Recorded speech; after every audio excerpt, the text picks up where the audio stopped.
Dragon Riders are even stronger thanks to the recent buff to their HP, so let's break down everything you need to know so you can 3-star any base consistently. First things first, let's break down the best hero equipment combos and the best pets that each hero can use to 3-star more often. Starting with the Royal Champion, we're using her Electro Boots and Haste Vial combo. This is pretty much her best combo since you're usually running 10 to 11 invisibility spells. Both of these abilities together allow you to clear defenses and defensive skeleton traps with ease, while retaining a way to clear lots of defensive value and funnel with the Haste Vial, whether you're using the Rage spell or not. You may also have a choice of running the Rocket Spear instead of the Haste Vial, but this is often a better choice for Town Hall 13 and Town Hall 14 players, or if you just don't like using the Haste Vial in Royal Champion charges. As for the Grand Warden, using the Lavaloon Puppet and Healing Tome is surprisingly consistent and strong. While it might be strange, the Lavaloon Puppet and Ice Block spell have an impeccable synergy that keeps it alive while still providing value. It also spawns cleanup troops, which is particularly helpful for a defensive targeting troop. Pairing the Lavaloon Puppet with the Healing Tome will allow you to both keep your Dragon Riders and Lavaloon Puppets caught within the aura alive, and will allow them to get more and more value. You could even use an Ice Block spell on multiple troops, including the Lavaloon Puppet, to allow them to heal without many issues. However, if you're not sold on the Lavaloon Puppet, or you just don't have the ores to use it, the Eternal Tome with the Healing Tome is still one of the better choices, which basically has the same fundamentals in protecting and healing your units. With the Archer Queen, I recommend using the action figure and the giant arrow. This allows your queen to snipe down air defenses while keeping both your queen and siege barracks protected while funneling. The giant arrow's job is to snipe 1 or 2 air defenses and or any air sweepers if possible, while the action figure's job is to keep the queen alive with the giant, who has a huge amount of HP while doing a respectable amount of damage. Though, instead of running the action figure, you could instead run the healer puppets in case you don't have the ores to spend on the action figure, as both equipment have similar roles, but just going about it differently.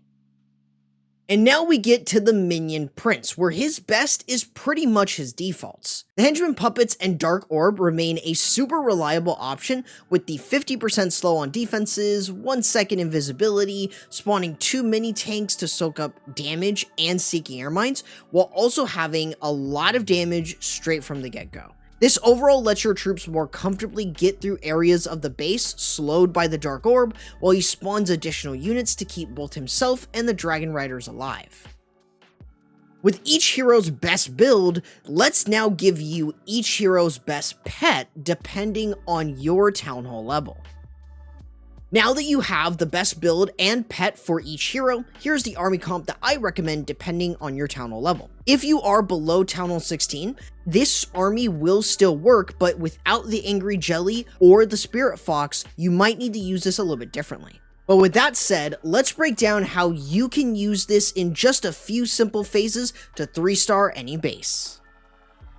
With your Royal Champion charge, you're using her to clear an area of the base to both set up funneling while gaining value in the process. The Royal Champion should usually run the Spirit Fox so you can use its invisibility every so often to keep her away from defenses along with your invisibility spells. Using your invisibility spells at the 7-second and 3-second intervals allows you to keep your champion hidden while preserving your fox for a bit longer before it falls. As you reach the core of the base though, you typically want to use a rage spell along with the haste vial, which will allow you to push through that area and gain a ton of value while your Royal Champion moves between defenses. One neat trick though is to sacrifice 1 or 2 invisibility spells to divert the Royal Champion to exactly where you want her to go, which can help you dive into the core more reliably.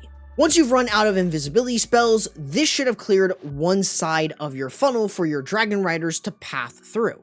However, you still need to cut off the other side, as there usually might be defenses. So using the Archer Queen with the Siege Barrack tends to speed up the attack, while also clearing out trash buildings and defenses, while also cutting off the path for your Dragon Riders. The giant arrow here is to simply snipe any air defenses and or sweepers, while having the giant tank for the Archer Queen and Siege Barrack troops, which should create enough of a funnel for your Dragon Riders to smash through. Now, if you are lower than Town Hall 16 and do not have the Spirit Fox, using the Rocket Spear and Electro Boots can also work in creating a better funnel, but you will need to time your invisibility spells every 4 seconds to get the most value out of your Royal Champion charges at the lower Town Hall levels.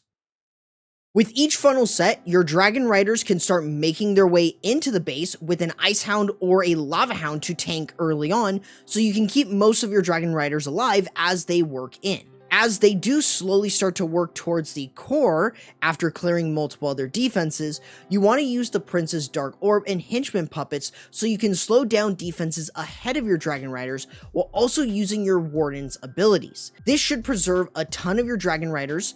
With the Healing Tome and with the Lava Loon Puppet, you can use the Ice Block over the Lava Loon Puppet, or even some of your Dragon Riders if that's the situation, but mainly the Lava Loon Puppets so you can really keep them alive.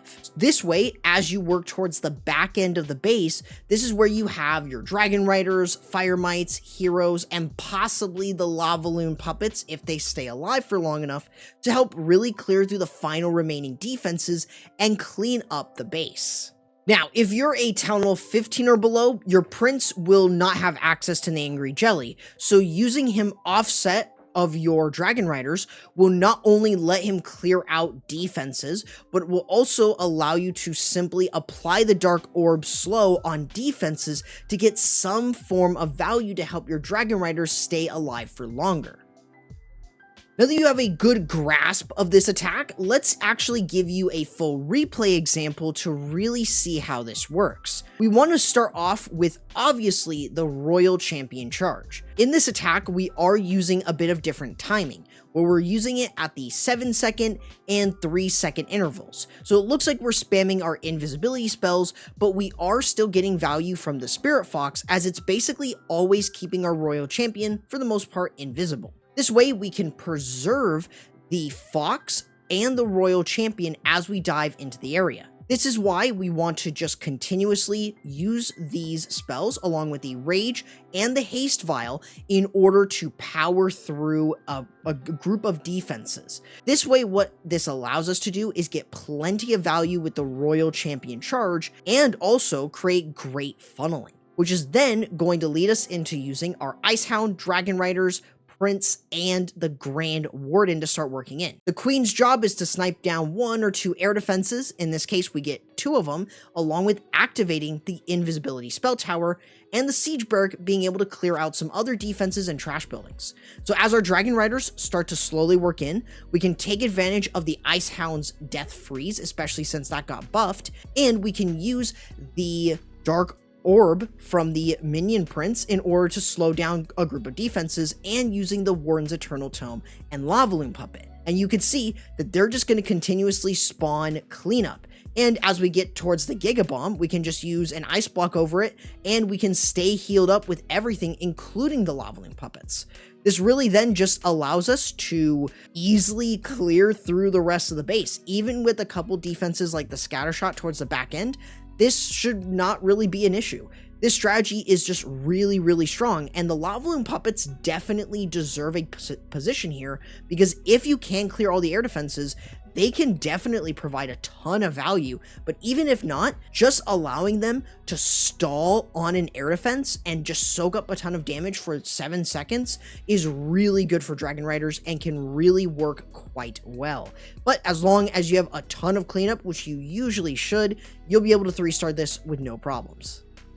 This should give you a solid army featuring the newly buffed Dragon Riders to crush any base you see. However, if you want to see the best and the worst equipment for each hero, I recommend checking out this video right here, and YouTube says this video is right for you.